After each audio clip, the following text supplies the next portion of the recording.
वार्ता कर लगाया मोदी सरकार भ्रष्टाचार एवं सत्ता के दुरुपयोग का आरोप। तानाशाह सरकार को उखाड़ फेंकने ही आपकी जीत है।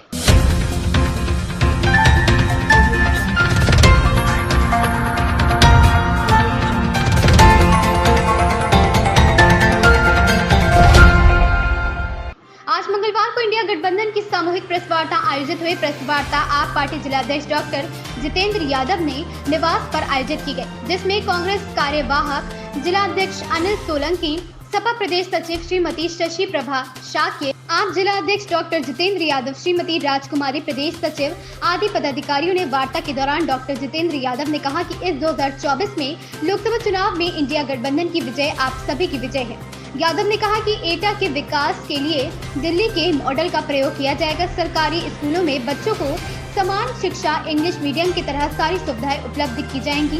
बिजली, पानी, स्वास्थ्य आदि संपूर्ण सुविधाएं दिल्ली की भांति एटा जनपद में उपलब्ध की जाएंगी। सपा प्रदेश सचिव श्रीमती शशि प्रभा शाक्य ने कहा कि सपा सुप्रीमो अखिलेश यादव ने 102 एम्बुलेंस एवं 100 डायल सेवा की शुरुआत की थी, जिसकी ओर योगी सरकार ने नाम बदलकर 112 कर दिया। देश परिवर्तन की ओर अग्रसर है। बेरोजगारी, महंगाई, शिक्षा, स्वास्थ्य का बंटाधार है।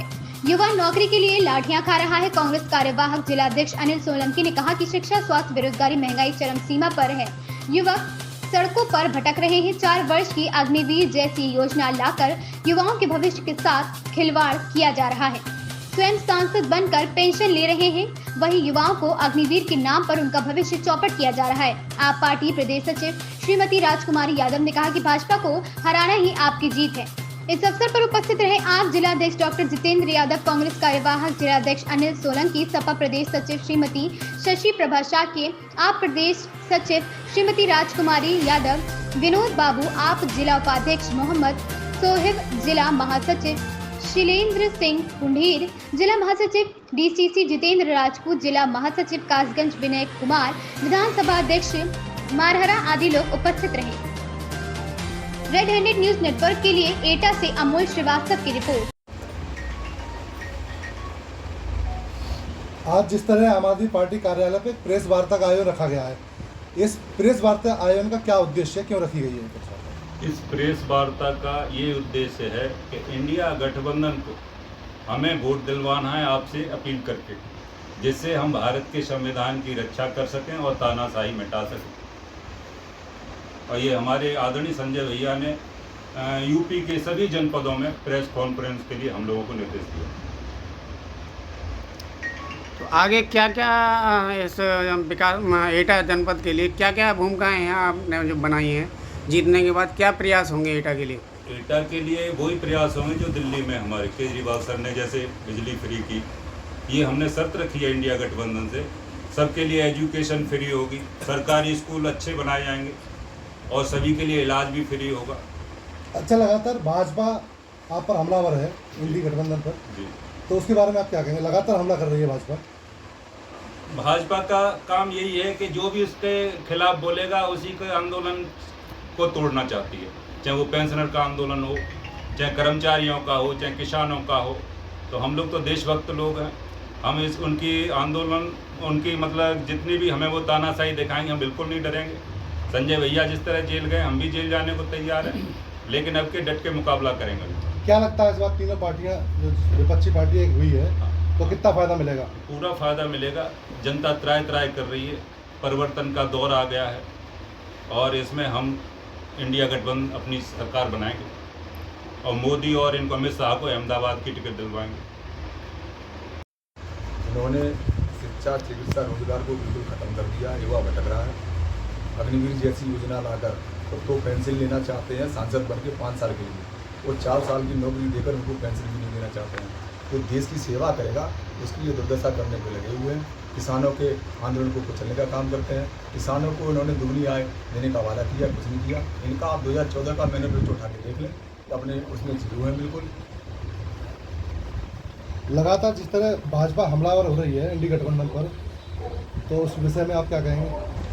देखिए, जो जाता है वो तो हमलावर तो करेगा ही हमला। कहते हैं ना, जो जा रहा है वो तो जानी मिली खम्बा नोचे, उनके पास कोई चारा नहीं है। वो ये दिखाना चाह रहे हैं, जो नेता हैं वो उनको जबरियाँ किसी न किसी तरीके से अपने पार्टी में शामिल करना उन्हें कर रहे हैं। ये दिखाना चाहते हैं कि सब हमारे साथ है, मगर ऐसा नहीं है। वोट तो जनता डालती है।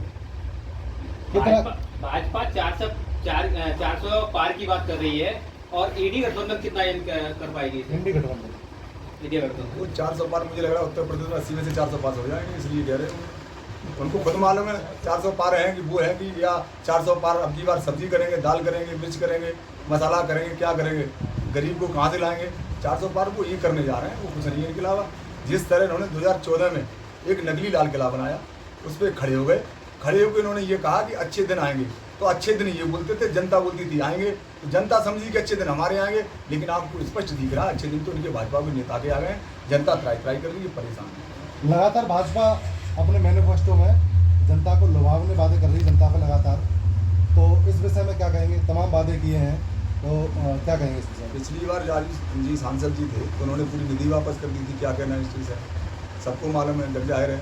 और रेलवे लाइन की जो बात है जैसे उठती है एटा में, तो वो तो जवाहर तापी परियोजना आई है, एनडी तिवारी जी देखे गए, अखिलेश यादव जी ने उसका उद्घाटन किया। इस वजह से बड़ी रेलवे लाइन आ रही है, इनका तो कुछ है ही नहीं। और सफ़ेद हाथी आपको दिखता है हॉस्पिटल, बताइए यहाँ से कितने मरीज परेशान हैं, कुछ सुविधा नहीं मिल रही है बेचारों को, आज भी लोग परेशान हैं। क्या नाम है आपका और ये आप यहाँ जो बैठक हो रही है इसका क्या उद्देश्य है? देखिए, मेरा नाम राजकुमारी यादव है।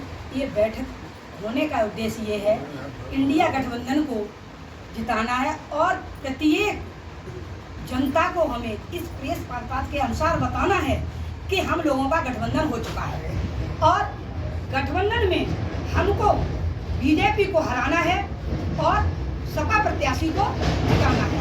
ये सभी महिलाओं से, सभी बहनों से, सभी माताओं से, सभी देशवासियों से मेरी अपील है कि यदि किसी भी तरीके से बीजेपी जिता दी तो आप निश्चित समझ लीजिए कि संविधान बदल जाए। अच्छा, और संविधान लगातार भाजपा ये कह रही है आपका गठबंधन है, ठगबंधन है, तो इस विषय में क्या कहेंगे आप? देखिए, जो भाजपा है इतनी डरी हुई है गठबंधन से, इतनी डरी हुई है कि वो ये नहीं समझ पा रही है कि मुझे क्या करना चाहिए। उसने क्या किया कि सीबीआई और सीडी का लेके सहारा एक, और जो भी आवाज अपनी लोकतंत्र की बात को करना चाहता है उसको दबाना का काम कर रही है।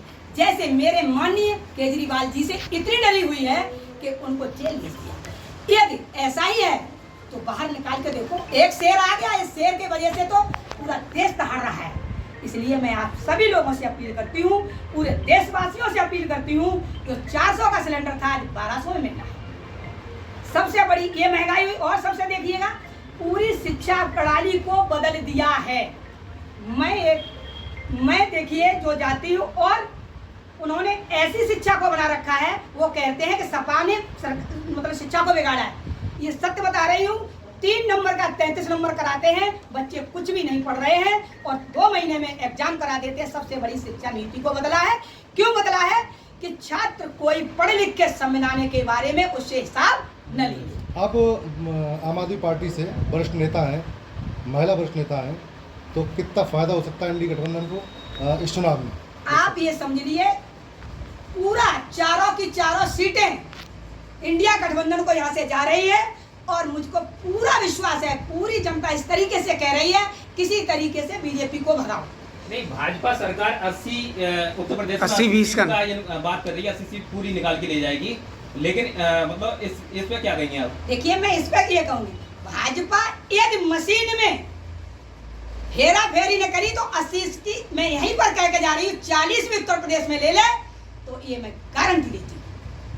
जनता इतनी दुखी है, जनता इतनी त्रस्त है। क्या आपको लगता है ईवीएम में कहीं ना कहीं कोई गड़बड़ी है?